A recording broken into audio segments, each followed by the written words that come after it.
ಚಂದ್ರವಂಶಕ್ಕೆ ಪ್ರತಿಚಂದ್ರಮನಾಗಿ ವಿಜೃಂಭಿಸುವಂತಹ ಯೋಗ್ಯತಾ ಸಂಪನ್ನ ಈ ಸುಯೋಧನ ಬದುಕಿನಲ್ಲಿ ಏನನ್ನ ಅನುಭವಿಸಬೇಕಿತ್ತು, ಏನನ್ನ ಕಾಣಬೇಕಿತ್ತು. ಆದರೆ ಎಂತಹ ಹೀನ ಧೀನ ಸ್ಥಿತಿಯನ್ನ ಅನುಭವಿಸುವ ಕಾಣುವ ಪ್ರಸಂಗ ನನ್ನ ಬದುಕಿಗೆ ಒದಗಿ ಬಂತಲ್ಲ. ಯೋಗ ಭಾಗ್ಯ ಸಂಪನ್ನತೆಯು ಸಾರ್ಥಕವಾಗಿ ಉಳಿದದ್ದೇ ಹೌದು ಅಂತಾದರೆ ಹಸ್ತಿನಾವತಿಯ ಸಾಮ್ರಾಟನಾಗಿ ವಿಜೃಂಭಿಸಬೇಕಾದಂತಹ ನಾನು ಎಂತ ಹೀನ ಸ್ಥಿತಿಗೆ ತಲುಪಿಬಿಟ್ಟೆ ದೇವರೇ. ಒಬ್ಬ ವ್ಯಕ್ತಿಯಿಂದ 18 ವರ್ಷಗಳಲ್ಲಿ ಅನುಭವಿಸುವುದಕ್ಕೆ ಅಸಾಧ್ಯವಾದದ್ದನ್ನ ಕೇವಲ 18 ದಿನಗಳಲ್ಲಿ ಅನುಭವಿಸಿಬಿಟ್ಟೆನಲ್ಲ. ಇದಕ್ಕೆಲ್ಲ ಕಾರಣವಾದದ್ದು ಪಾಂಡವರಿಗೂ ನಮಗೂ ಉಂಟಾಗಿರುವಂತಹ ದಾಯಾದ್ಯ ಮತ್ಸರ. ಹಸ್ತಿನಾವತಿಯ ಸಿಂಹಾಸನದ ಕುರಿತಾಗಿ ನಾನಿರಿಸಿರುವಂತಹ ದಮ್ಯವಾದಂತಹ ಆಸೆ. ಯಾವುದೇ ಕಾರಣಕ್ಕೂ ಸಿಂಹಾಸನ ಇಬ್ಬಾಗವಾಗಬಾರದು. ಒಂದು ಪಾಂಡವರು ಆಳಬೇಕು, ಅದಲ್ಲದೆ ಇದ್ರೆ ನಾವೇ ಆಳಬೇಕು. ಆ ದಿವಸ ಸಂಧಾನಕ್ಕಾಗಿ ಶ್ರೀಕೃಷ್ಣ ಬಂದಾಗ ಅವನಲ್ಲಿ ಘಂಟಾಘೋಷವಾಗಿ ನಾನಾಡಿದ ಮಾತು ಅದನ್ನೇ ಅಲ್ಲವೇ? ಧರಣಿಯಂ ಪಾರ್ಥಿವರು ಸೋತ ಮೇಲರಿಗಳಂ ಜಯಿಸಿಕೊಂಬುದು ಧರ್ಮ. ಕೃಷ್ಣ, ಪಾಂಡವರಲ್ಲಿ ಯೋಗ್ಯತೆ ಉಂಟು ಅಂತ ಆದರೆ ಹೋರಾಟದಿಂದಲೇ ಪಡೆಯಬೇಕೇ ವಿನಃ ಸಂಧಾನದಿಂದ ಹಸ್ತಿನಾವತಿಯನ್ನ ಬಿಟ್ಟುಕೊಡಲಾರೆ ಎನ್ನುವ ನನ್ನ ವೀರೋಚಿತವಾದಂತಹ ಮಾತು ಇಂತಹ ದುಷ್ಪರಿಣಾಮವನ್ನ ಕೊಟ್ಟೀತು ಎನ್ನುವ ಕಲ್ಪನೆ ಇರಲಿಲ್ಲ. ಅದರ ಪರಿಣಾಮವಾಗಿಯೇ ಉಂಟಾದದ್ದು ಪಾಂಡವರಿಗೂ ನಮಗೂ ಮಹಾಭಾರತ ಸಂಗ್ರಾಮ.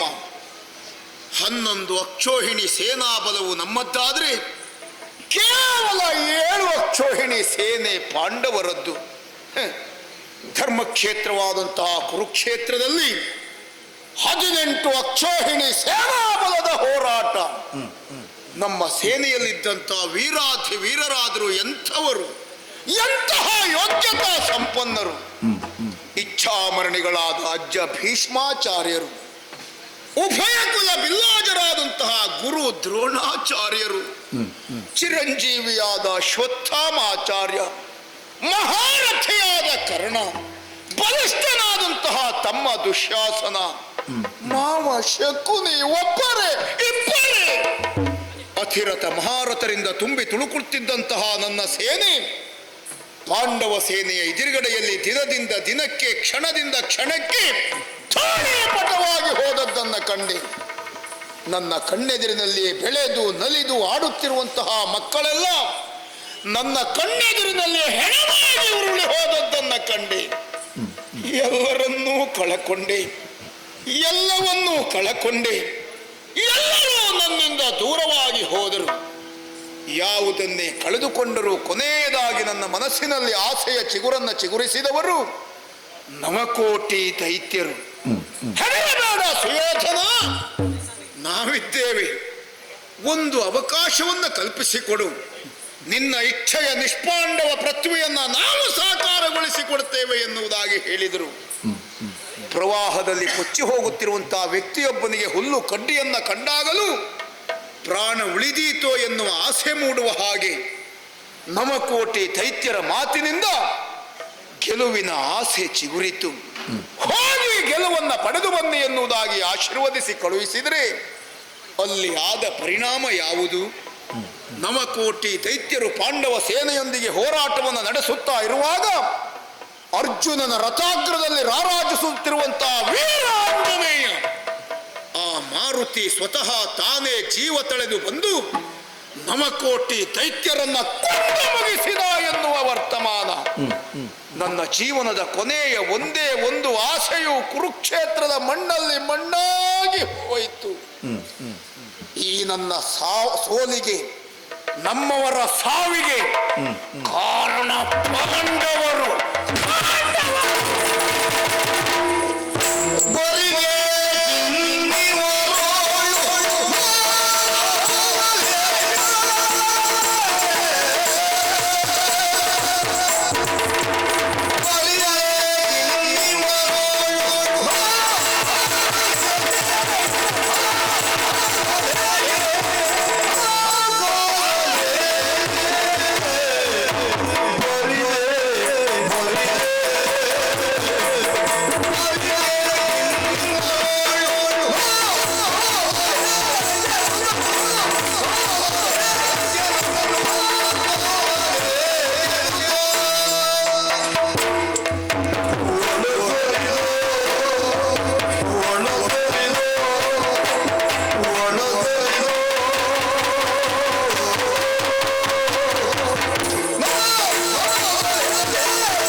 ನನ್ನ ಸೋಲಿಗೆ, ಸಾವಿಗೆ, ನಮ್ಮವರ ದುರಂತವಾದಂತಹ ಬದುಕಿಗೆ ಕಾರಣೀಕರ್ತರಾದವರು ಆ ಪಾಂಡವರು.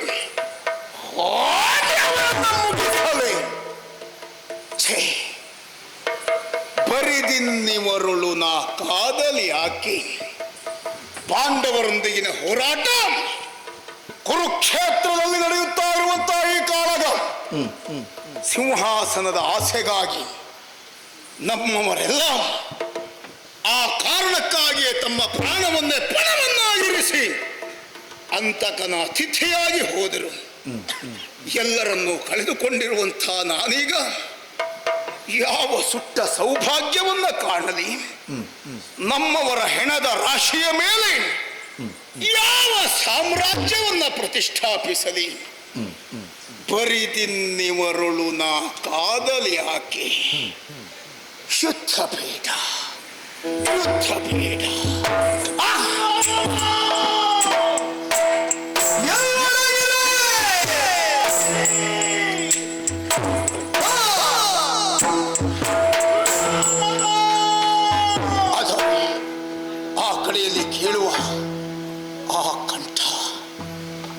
ಜನ್ಮತ ಶತ್ರು ಭೀಮ ನನ್ನನ್ನು ಬೆನ್ನಟ್ಟಿ ಬರ್ತಾ ಇದ್ದಾನೆ. ಏನು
ನನ್ನನ್ನು ಬೆನ್ನಟ್ಟಿ ಬರುತ್ತಾ ಇರುವವನು ಆ ಭೀಮಸೇನ, ನನ್ನ ಜನ್ಮತ ವಿರೋಧಿ.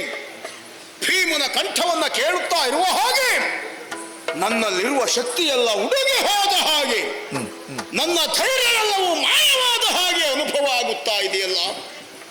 ಈ ಮೊದಲು ಆ ಭೀಮನ ಸ್ವರವನ್ನು ಕೇಳಿದಾಗ ಮೈ ಮನಸ್ಸಿನಲ್ಲಿ ರೋಮಾಂಚನವಾಗುತ್ತಾ ಇತ್ತು. ನನ್ನ ಜನ್ಮತ ವಿರೋಧಿಯಾದಂತಹ ಭೀಮನನ್ನ ಕೊಲ್ಲುವುದಕ್ಕೆ ಮನಸ್ಸು ಉಲ್ಲಸಿತವಾಗಿರ್ತಾ ಇತ್ತು. ಆದರೆ ಈಗ ಹಾಗಲ್ಲವಲ್ಲ. ಆ ಭೀಮನ ಧ್ವನಿಯನ್ನು ಕೇಳಿದಾಗ ಪ್ರತ್ಯಕ್ಷ ಮೃತ್ಯುದೇವತೆಯೇ ನನ್ನನ್ನು ಕೂಗುತ್ತಾ ಇದೆಯೋ ಎಂಬ ಹಾಗೆ, ಬೆನ್ನಟ್ಟಿ ಬರುತ್ತಿರುವಂತಹ ಭೀಮನನ್ನು ನೋಡಿದರೆ ಪ್ರತ್ಯಕ್ಷ ಯಮನೇ ನನ್ನನ್ನು ಅಟ್ಟಿಸಿಕೊಂಡು ಬರುತ್ತಾ ಇದ್ದಾನೋ ಎಂಬ ಹಾಗೆ ಏನಿದ್ದರೂ ಈ ಸಂದರ್ಭ ಆ ಭೀಮನ ಕೈಗೆ ನಾನು ಸಿಕ್ಕಿದೆ ಅಂತಾದ್ರೆ ಇಷ್ಟು ದಿವಸಗಳ ನನ್ನ ಯೋಜನೆಗಳೆಲ್ಲವೂ ಮಣ್ಣುಪಾಲಾಗಿ ಹೋದೀತು. ಹಾಗಾಗಬಾರದು ಎಂಬ ಉದ್ದೇಶದಿಂದಲೇ ಅಲ್ಲಿಂದ ಓಡಿದೆ. ಭೀಮನ ಕೈ ತಪ್ಪಿಸಿಕೊಂಡೆ. ನನ್ನನ್ನು ಬೆನ್ನಟ್ಟುವ ಪ್ರಯತ್ನದಿಂದ ಭೀಮ ಹಿಂದೆ ಸರಿದಿದ್ದಾನೆ ಎನ್ನುವುದು ಈಗ ಅರ್ಥ ಆಯಿತು. ಸುರಕ್ಷಿತವಾಗಿರುವಂತಹ ಈ ತಾಣವನ್ನು ನಾನು ಸೇರಿಕೊಂಡೆ. ಅಂತೂ ಜೀವ ಬದುಕಿತು ಈಗ ಎನ್ನುವ ಸಮಾಧಾನ ಒಂದು ಕಡೆಯಲ್ಲಿ, ಆದರೆ ನನ್ನ ಸ್ಥಿತಿ ಇಲ್ಲಿಯವರೆಗೂ ಬಂತಲ್ಲ ಎನ್ನುವ ದುಃಖ ಇನ್ನೊಂದು ಕಡೆ. ನಾನು ಯೋಚಿಸುತ್ತಾ ಇರುವುದು ನನ್ನ ಇವತ್ತಿನ ಈ ಹೀನ ಪರಿಸ್ಥಿತಿಗಳ ಕುರಿತಾಗಿ ಅಲ್ಲ, ಕಳೆದ 18 ದಿವಸಗಳ ಹಿಂದಿನ ನನ್ನ ವೈಭವ.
ಈ ಜೀವನ ಅಲ್ಲದೆ ಇದ್ರೆ ವ್ಯಕ್ತಿಯ ಬದುಕಿನಲ್ಲಿ ಯಾವಾಗ ಯಾವ ತೆರನಾದಂತಹ ಘಟನೆಗಳು ನಡೆಯಬಹುದು ಎನ್ನುವುದನ್ನು ಯಾರೂ ಊಹಿಸುವುದಕ್ಕೆ ಸಾಧ್ಯವೇ ಇಲ್ಲ.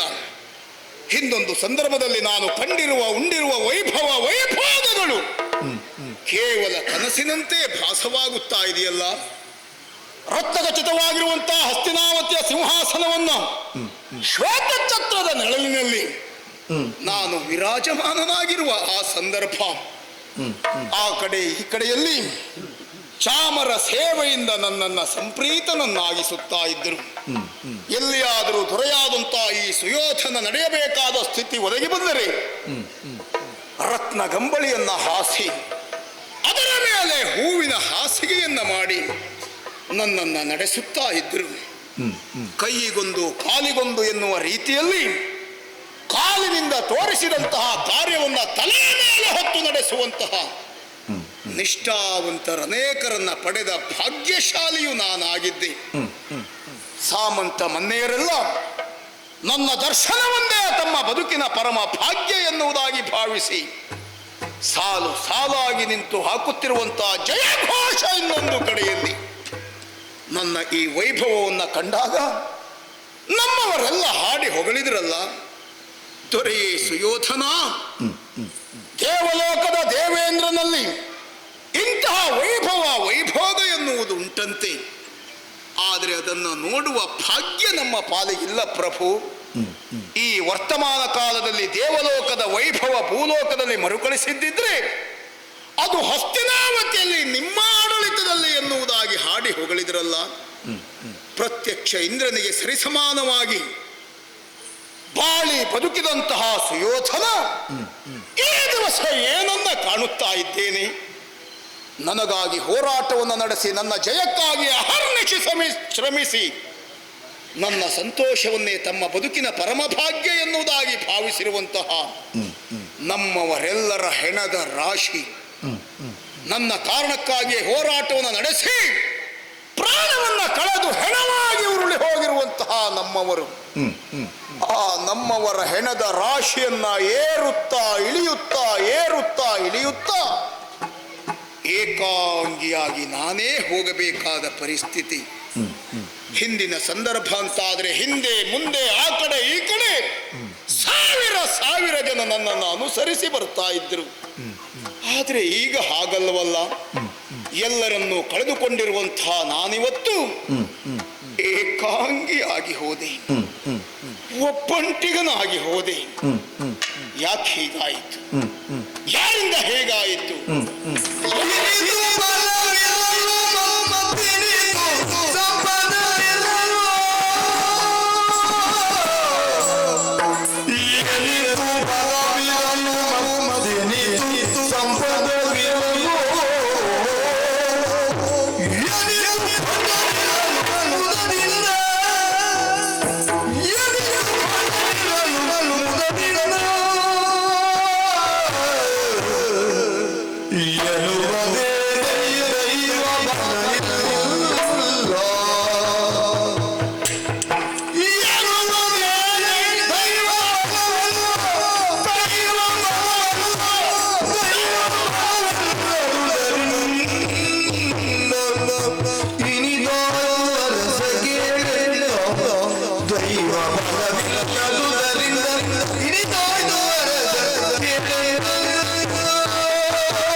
ಎಲ್ಲ ಭಾಗ್ಯ ವಿಶೇಷತೆಯನ್ನು ಅನುಭವಿಸಿದವನು ಸುಯೋಧನ.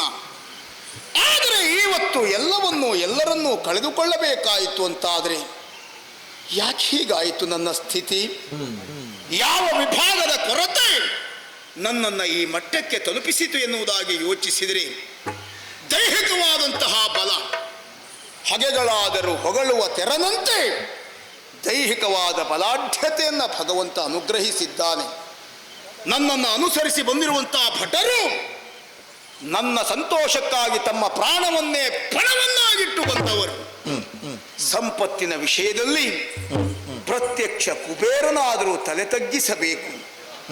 ಈ ಎಲ್ಲ ವಿಭಾಗದಲ್ಲಿಯೂ ಪರಿಪೂರ್ಣತೆಯ ಇದ್ದವನೇ ಹೌದಾದರೂ ಇವತ್ತು ಈ ಸೋಲಿನ ದವಡೆಯಲ್ಲಿ ನಾನು ಸಿಲುಕಿದ್ದೇನೆ ಅಂತಾದರೆ ದೈಹಿಕ ಬಲವೊಂದೇ ಶ್ರೇಷ್ಠವಾದ ಬಲ ಅಲ್ಲ. ನಮ್ಮನ್ನು ಅನುಸರಿಸಿ ಬರುವಂತಹ ಭಟರ ವರ್ಗದ ಬಲದಿಂದ ಎಲ್ಲವನ್ನು ಪಡೆಯುವುದಕ್ಕಾಗುವುದಿಲ್ಲ. ಸಂಪತ್ತೊಂದುಂಟು ಅಂತಾದರೆ ಈ ಲೋಕದಲ್ಲಿ ಎಲ್ಲವನ್ನು ಪಡೆಯುತ್ತೇನೆ ಎನ್ನುವುದು ಮೂರ್ಖತನ. ಈ ಲೋಕದಲ್ಲಿ ವ್ಯಕ್ತಿಯೊಬ್ಬ ತನ್ನ ಬದುಕಿನ ಔನ್ನತ್ಯವನ್ನ, ಸಂತೋಷವನ್ನ, ಏಳಿಗೆಯನ್ನ ಕಾಣಬೇಕು ಅಂತಾದರೆ ಮೊದಲಾಗಿ ಬೇಕಾದದ್ದು ದೇವರ ಬಲ. ದೇವರೇ ಕೈ ಬಿಟ್ಟ ಮೇಲೆ ಈ ಪ್ರಪಂಚದಲ್ಲಿ ಯಾರು ಕಾಪಾಡುವುದಕ್ಕೆ ಸಾಧ್ಯ? ಒಂದಾನೊಂದು ಸಂದರ್ಭದಲ್ಲಿ ಭಾಗ್ಯ ಸಂಪನ್ನನಾಗಿರುವಂತಹ ಸುಯೋಧನ ಈ ದಿವಸ ಎಲ್ಲವನ್ನೂ ಕಳೆದುಕೊಂಡಿದ್ದೇನೆ ಅಂತಾದರೆ ಎನ್ನುವುದೇನೈ ದೈವ ಬಲ ಇಲ್ಲ, ದೈವ ಬಲ ಇಲ್ಲ, ದೈವ ಬಲ